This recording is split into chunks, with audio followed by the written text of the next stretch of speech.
Hello students, welcome to our YouTube channel.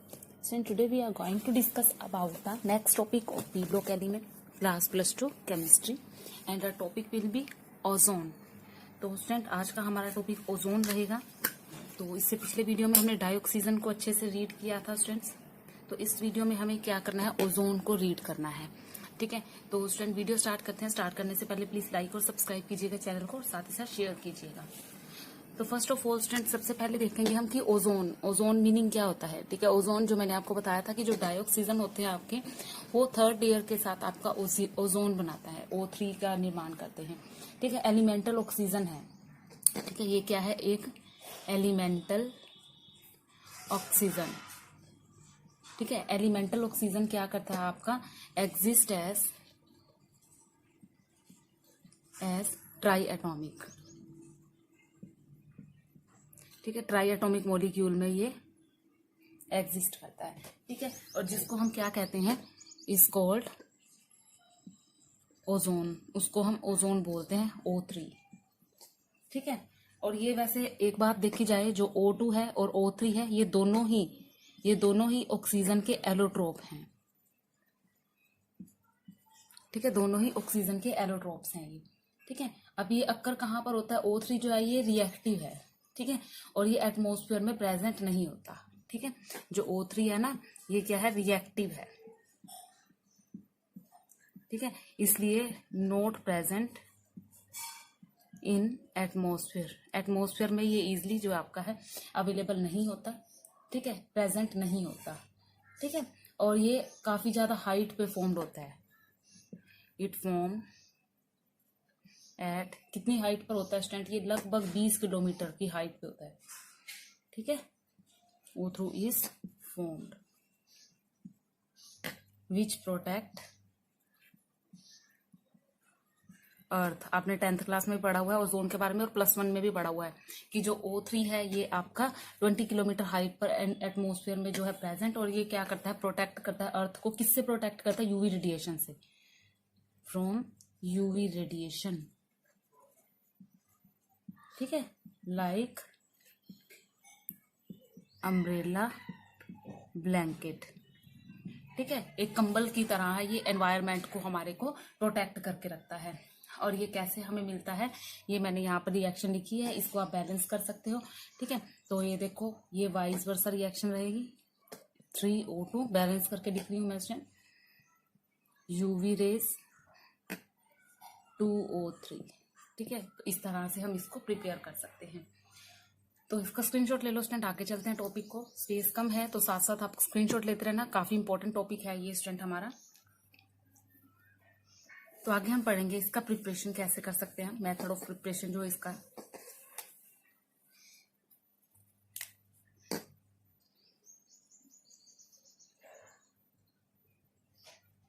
देखो preparation कैसे करेंगे हम इसकी। ठीक है, तो कैसे करेंगे इसकी, बाय पासिंग साइलेंट स्पार्कलेस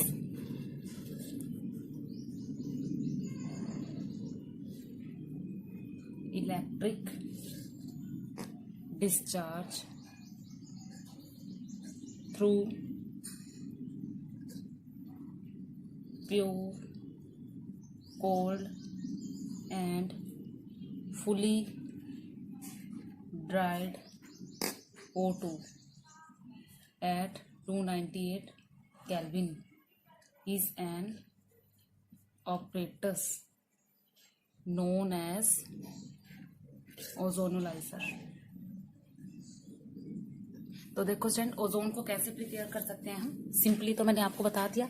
अब देखो ओजोनाइजर क्या होता है। ओजोनाइजर एक ऐसा ऑपरेटस होता है जिसमें हम साइलेंट स्पार्किंग इलेक्ट्रिक डिस्चार्ज जो है वो पास करते हैं। किस में से करते हैं, प्योर, कोल्ड और फुली ड्राइड डाइऑक्सीजन में से।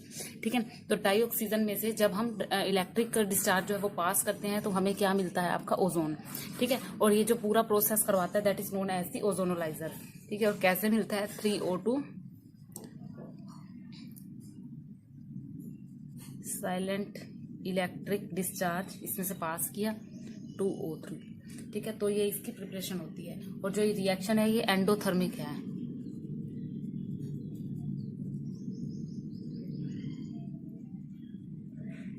This process is endothermic process. ठीक है, तो ये इसकी प्रिपरेशन होगी स्टूडेंट। अब हम इसकी स्ट्रक्चर पढ़ेंगे। जल्दी से इसकी प्रिपरेशन जो है उसको स्क्रीनशॉट ले लो। तो देखो स्टूडेंट, जो इसकी O थ्रू है, O3 की स्ट्रक्चर कैसी बनेगी आपकी, ये एंगुलर स्ट्रक्चर बनती है। ठीक है, जिसका बॉन्ड एंगल क्या होता है 117, यानी कि ये एंगल होता है 117 डिग्री का।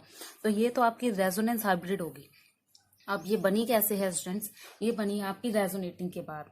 फॉर एग्जांपल मैं यहाँ पर, ये सबसे लास्ट स्टेप है आपका। देखो फर्स्ट स्टेप क्या रहेगा आपका, यहाँ पर फर्स्ट स्टेप आपका रहेगा यहाँ पर O डबल बॉन्ड के साथ इसके साथ है, ये सिंगल के साथ इसके साथ है। ठीक है, तो यहाँ पर देखो स्टूडेंट 1 2 3 4 5 6 6 होते हैं इसके ऊपर, तो ये नेगेटिव चार्ज आ गया। ठीक है, और यहाँ देखो स्टूडेंट 1 2 3 4 5 6, और यहाँ पर जो आपके ये 2 जो है आपका एक लोन पेयर जो बचा हुआ है वो आपका पॉजिटिव चार्ज के साथ रहेगा। और यहाँ देखो स्टूडेंट 1 2 3 4 5 6। ठीक है, तो ये आपकी पहली जो है हाइब्रिड स्ट्रक्चर बन गई। उसके बाद सेकंड देखो, ये यहाँ पर डबल बॉन्ड बना रहा था, अब ये यहाँ पर बनाएगा। रेजोनेटिंग में ऐसा ही होता है स्टूडेंट। तो रेजोनेटिंग में देखो हमने यहाँ पर इसके डबल बॉन्ड यहाँ बना दिए। ठीक है, अब कैसी रहेगी स्ट्रक्चर देखो जरा, 1 2 3 4 5 6, और ये फालतू यहाँ पर नेगेटिव चार्ज आ गया। सेम एज इट इज जैसा इस स्टेप में हुआ था, सेम एज इट इज यहाँ पर 1 2 3 4 5, और यहाँ पर पॉजिटिव चार्ज आ गया आपका। ठीक है, और इसके बाद ट्रिपल बॉन्ड के साथ, यानी मैं इसको रेजोनेंट दे दूंगी, यानी कि ये इसके साथ और इसके साथ अपनी पार्शियल बॉन्ड के साथ जो है वो अटैच हो जाएगा। अब इस केस में यहाँ पर किसी के ऊपर कोई चार्ज नहीं रहा, और यहाँ पर जो इसका एंगल आया 117 डिग्री का एंगल आ गया, और ये इसका रेजोनेंस हाइब्रिड स्ट्रक्चर आ गया। ठीक है, तो इसको आप नोट कर लो स्टूडेंट, काफी इंपॉर्टेंट जो है इसकी स्ट्रक्चर होती है। ठीक है, एंगुलर स्ट्रक्चर है, ये बेंट भी बोल देते हैं इसको। तो आगे चलते हैं स्टूडेंट इसकी फिजिकल प्रॉपर्टीज पे। तो देखो स्टूडेंट, जो इसकी फिजिकल प्रॉपर्टीज हैं क्या है, जब ये गैस फॉर्म में होता है, ठीक है, गैस फॉर्म में ये पेल ब्लू कलर का होता है। ठीक है, गैस फॉर्म में कैसा होता है, ये पेल ब्लू। ठीक है, पेल ब्लू कलर होता है, लाइट लाइट सा ब्लू होता है। तो उसके बाद लिक्विड फॉर्म में, अगर ये लिक्विड फॉर्म में आ जाए तो ये डार्क ब्लू होता है। कैसा होता है, डार्क ब्लू। और अगर ये आपका सॉलिड फॉर्म में है तो सॉलिड फॉर्म में ये कैसा मिलेगा, वायलेट फॉर्म। ठीक है, बैंगनी कलर में मिलेगा। तो ये तीनों स्टेट में अपना अलग अलग कलर जो है वो शो करता है।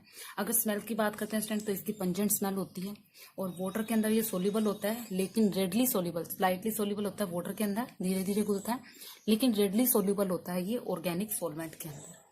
तो स्टूडेंट ये इसकी फिजिकल प्रॉपर्टीज थी, जल्दी से इसको आप नोट कर लो या स्क्रीनशॉट ले लो। उसके बाद मैं इसकी केमिकल प्रॉपर्टीज करवाऊंगी। सारा टॉपिक जो है वो इसी वीडियो में हम फिनिश करने वाले हैं, तो जल्दी से ले लो इसका स्क्रीनशॉट।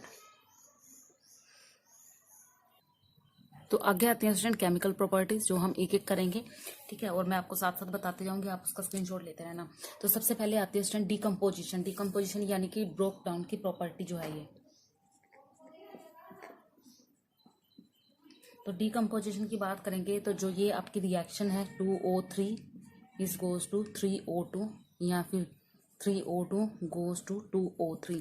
तो ये जो रिएक्शन है आपकी, ये वाइस वर्सा रिएक्शन होती है ना, यहाँ मैं इसको ऐसे भी लिख सकती 3O2 2O3। ठीक है, सेम बात है, या इन दो को बना के लिख सकती हूँ। तो जो ये रिएक्शन है स्टूडेंट, ये आपकी थर्मोडायनेमिक में ये क्या है,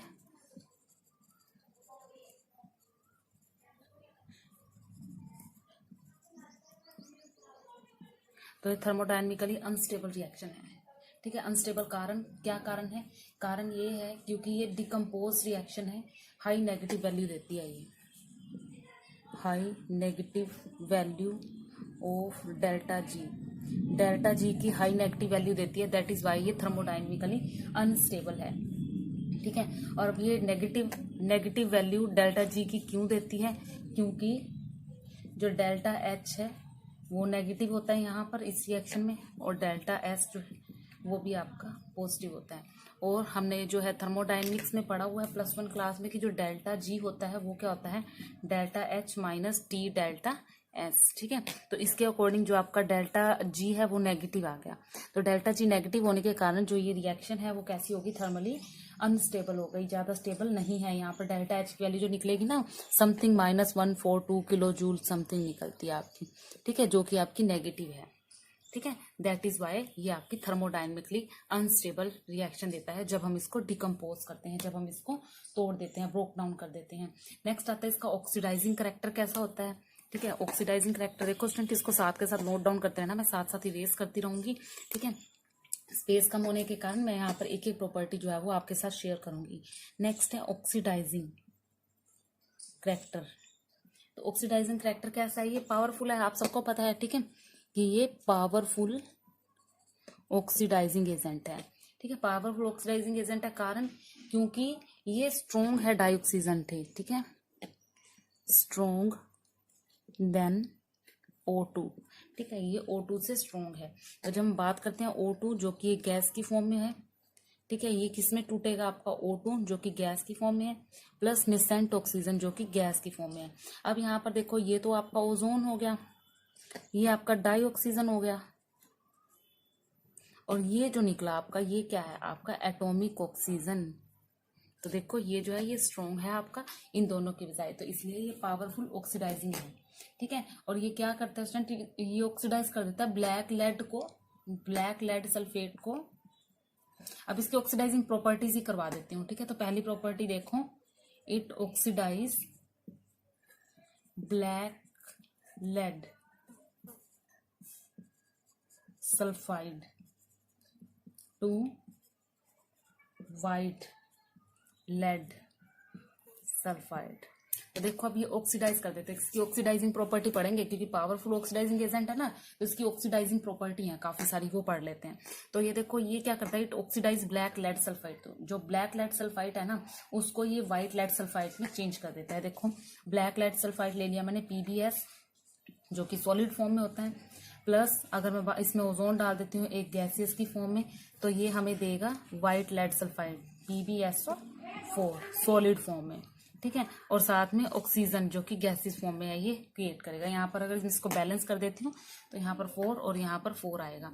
तो देखो स्टूडेंट, ये इसकी पहली ऑक्सीडाइजिंग प्रॉपर्टी हो गई। जिस तरह से इसने इसको ऑक्सीडाइज किया है ना, सेम एज इट इज ये कॉपर, अलग पेन से लिख देती हूँ ताकि आप याद रखो, जिस तरह से ये लेड को कर रहा है ना, इसी तरह से ये कॉपर को, जिंक को, कैडमियम को भी सल्फाइड में चेंज कर देगा।